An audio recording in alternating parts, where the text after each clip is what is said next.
years ago, when this hotel was managed by the Marriott Corporation, I was their executive sous chef. That's what I used to do.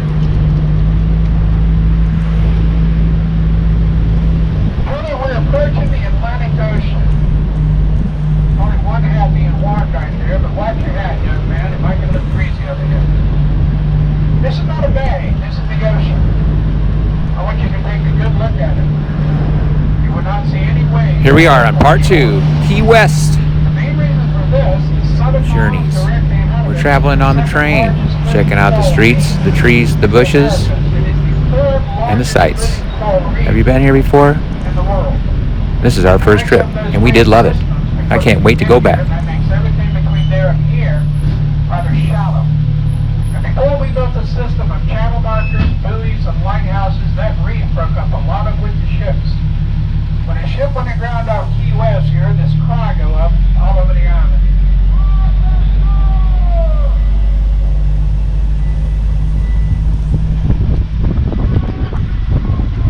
He's yelling, "Run to shore!" And every man with a boat would head for that reef. First job, save lives. They saved thousands. Next job, make money. They made millions.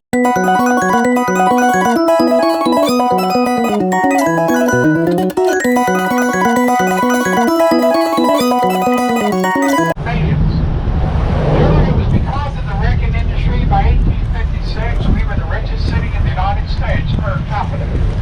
We remained the richest per capita for 11 straight years. Our channel markers, buoys, lighthouses, better maps to make wrecking obsolete. Today, it's the job of our Coast Guard. Union City, Confederate State. 1861, 3 Navy gunboats out of Key West intercept 3 slave ships trying to make it to Cuba. 1,400 souls are liberated and brought back here, but there were 297 young men and women already dead on board those ships. And the Navy brought back 297 dead and demanded that Key West burn the bodies. Key West refused. Key West buried the bodies in a mass grave on a small beach.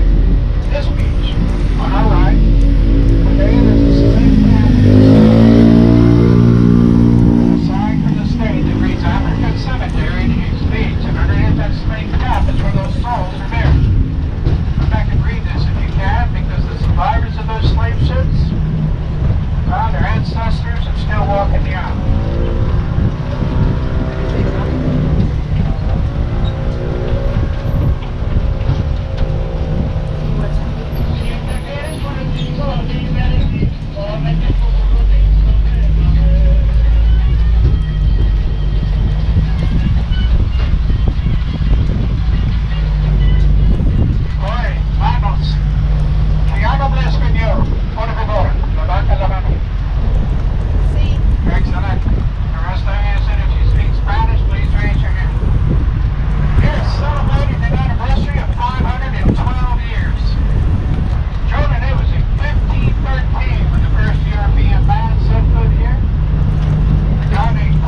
when I say my friends, welcome to Key West. But if you spoke nothing but Spanish, I would say mi amigos, bienvenidos a Cayo Mesa. Bienvenidos a Cayo Mesa. Welcome to Long Island. I never get this right. Look on the left that says Key West City Hall, but in 1969 that said Key West High School, and that's where I graduated. My brother graduated in 1959. You see that man driving that truck just past us in hot tub? He just sucked with football. The Jaguars, he's a running back. Alright, let's get back on track. Driven on a conch. This is the conch shot in my hand. You know these, right? And there are 31 different species of conch mollusks in these waters. Are they all edible? Nope. In fact, there's 3 of them out there that are so toxic to human. If you were to chew on one right now at 3:30 in the afternoon, you got to be with us for sundown. The one you see in my hand is a queen conch, and this is a very edible sea mollusk, and we edible quite a bit of it. We'll take it out of the shell and grind it for conch fritters and conch chowder and chop it up for conch ceviche. I like to take it out of the shell whole. I will clean the conch, multiply it, half thin, sauteed, and seasoned flour. We call that a cracked conch steak, and serve it right on top of a hot plate of black beans and yellow rice, and squeeze some lime juice on it. Children, if you're born here, you're a conch. I am. I'm very proud of that. Oh, there's some more kickboxers. Have you ever been here? And you lived here for 7 years, and we like you. We will call you a freshwater conch. That's not an insult. Our baseball team and the Key West High School Fighting Conchs, the girls' drill team and the Conchets, and we are the Conch Republic. And we got the name Conch Republic back in April of 1982 when the U.S. government decided to set up a border patrol station 90 miles north of us, making us feel like a foreign country and causing a $5 traffic jam on the only highway we got. They were killing us. We said, take it down. We said, no. So we had to make a point. The federal building in Key West, Florida, we formally seceded from the United States. We lowered the American flag in front of the post office and raised our own Conch Republic flag, and we did this with a full U.S. Navy and Marine Corps honor guard. We immediately surrendered. We raised the American flag and asked for $1 billion in foreign aid. We didn't get it. Didn't think we would. Showed that we were looking for publicity. And we got it. The CNN got a hold of it. 2 days later, the Washington Post called us the conch that roared. Another 4 days of bad press, the U.S. got embarrassed and took it down. We've been celebrating as a Conch Republic ever since. Welcome.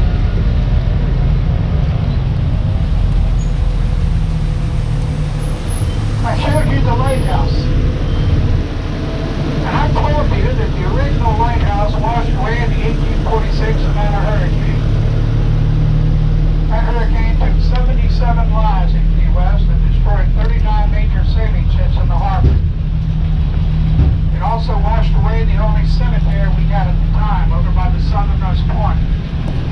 But just like the lighthouse, the new cemetery was moved to high ground, and that's coming up ahead of us. Now the first thing you may notice about our cemetery, there are a lot of graves above ground. 2 reasons. Have you ever been to New Orleans? Well good, that has nothing to do with it. New Orleans has above ground graves because they got a high water table. Our problem's the opposite. You dig down 6 feet on this part of the island, and 7 out of 10 times you're going to hit key line of limestone, and you're not going to dig to it. What's the other reason? Well, there's no more room. This is the only cemetery we have. It cannot get any bigger. So you can only put so many people underground, and then you got to go up. And I don't care. Because my family's got a big plot in that cemetery, and my below ground reservation is waiting for me. My wife and I got a deal that whoever goes first can get underground. Whoever goes second can get on top. And I have got every intention. Well, never mind.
gingerbread men gingerbread?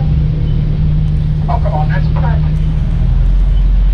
Now, the house my brother Randy and I grew up in today is occupied by my niece and my grandniece. This is my baby Simpson's youngest girl and her daughter. It's across the street here in the right corner. Number 532 from now, with this small white zigzag, and they got crows on their roof. That little house is where my brother and I grew up. It's a different world over here. 1856. Key West was the richest city in the United States per capita, and that was all due to the wrecking industry. Now, children, in the 1930s, there was something called the Great Depression. This honored city became one of the poorest. The federal government sent out a retired judge. His name was Julius Stone. Stone was given one job. He was told to find a way to turn the Key West economy around. Now, why was it so important for the United States and this little island to have a good economy during the World Depression? Well, you need to remember that this island supported the Navy. And at that time in the 1930s, Key West had one of the largest submarine bases on Earth. Stone got here in the summer of 1935. He thought Key West would be the perfect place for tourists. Oh, they planted trees and painted homes and planned to open Key West in the tourist train in December of 1935 and used that train to bring them down. That was a very good plan. Or it would have been. Except for one thing. Occurred on September the 2nd, 1935, 90 years ago, the most powerful hurricane that made landfall in the Western Hemisphere made landfall in the Florida Keys. And they did 60 miles north of us in Metacombe Key. They called it the Great Labor Day Hurricane. When that hurricane hit Metacombe, there were 200 people stranded on that island with a train. That hurricane left, the train was gone, 12 miles of the railroad track were gone, and not one of those 200 people were ever found. They were just gone. So the train was bankrupt. In fact, the train had been bankrupt.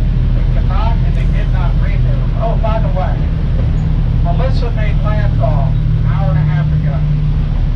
And our hurricane being the strongest that ever made landfall in the Western Hemisphere off the Atlantic may be no longer true. We'll see. Anyway.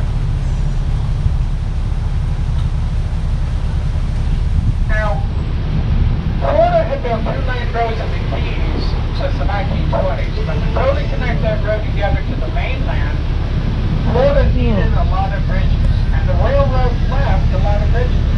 Florida used them. Florida bought the right-of-way of the old railroad and laid the 2-lane right on top of the old deserted railroad bridges. So we've been open to the north completely by a road since 1937. Now, if you drive down to Key West today, you will drive over a beautiful 7-mile bridge. You'll see the old 7-mile bridge is still there. And it looks like a highway. But that bridge was built as a railroad track. I remember the old 7-mile bridge. This is why. Just much less traffic.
Charcoal, and this beautiful red mahogany wood. Now today these trees are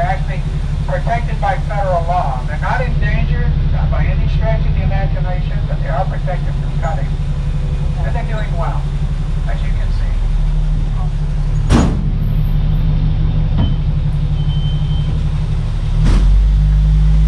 Now, coming up on this block on the right-hand side, and I think I timed this just right, and I'm going to get this red light at the end of the block, and I want to. Coming up on the right-hand side, this building is called the U.S. Federal Building. This thing was built in 1931, but I want you to look at the material it is made with, because this is Key Largo limestone that we quarried up in Islamorada. That's what we talked about at the cemetery. Now, if you're not quite sure what you're looking at, you guys are looking at 150,000-year-old compressed oil beds in the limestone. And all that texture you're looking at, look real close because you're looking at 100,000-year-old fossils of coal and sponge. You see those fossils in that limestone? That's what you're looking at. And that's what we're doing on. It's hard. You don't think it's hard? Grab a hammer, jump over the fence, see how much you can chisel out and put the federal boys inside. Now, every wooden building that we can see around us right now was rebuilt after the 1886 fire. Remember I talked about the worst fire in our history was the 1886, but this is the part of Key West that was totally destroyed in that fire. Now, after the break, when we're going down the ball, I'm going to tell you how that fire started and where. Now, there is one building over here that did not burn down in that fire. And the reason is going to be quite obvious. It's over the right-hand corner. It's a brick building, and it's got a metal roof. Now, this happened to be the tobacco warehouse. Matter of fact, it was the tobacco warehouse of a guy named William Curry. When that fire broke out over here, the Curry brothers shut big metal doors that used to hang on this building. When that fire was brought under control, they had $100,000 to pound typically tobacco locked away. They owned a cigar industry for a couple of months. Oh, by the way, today that is a rum distillery. If you got time, that's a great tour, because at the end of it, you get to taste the different rums. Alright, I'm going to give you a 2-minute break off this train, and we'll have 15 minutes of tour after that. And there's one other thing I want to talk about first. And we just spoke of rum.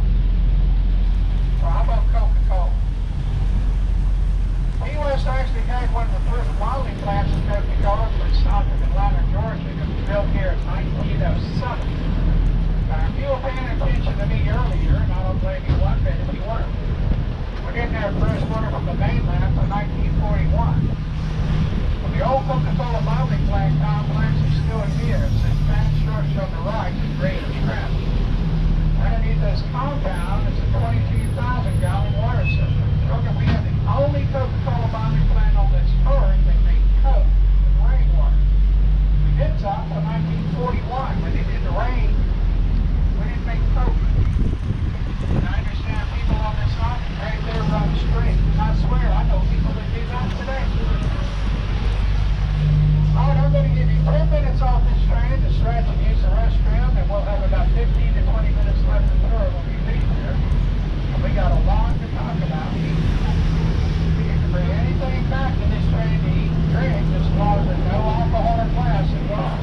Here we're going right down to Wall Street. We'll loop around and finish that K-pop 3-story and head to the Deep Harbor.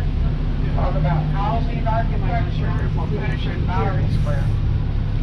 Notice there are clean restrooms inside this yellow building coming up on our right. Just go right through the front door. Ladies, Ron, you're John. in this front door, you're in the back right corner. Gentlemen, you're in the back left corner. My name is Kenny. This is train number 110. And this train's going to be rolling 10 minutes from right. Definitely do this tour if you have any mobility issues. You can just sit there and see Key West. But as you see in these videos, it's the same. Homes and more homes and then businesses. But yes, Key West is awesome. But show us more of the good stuff, please. Thank you.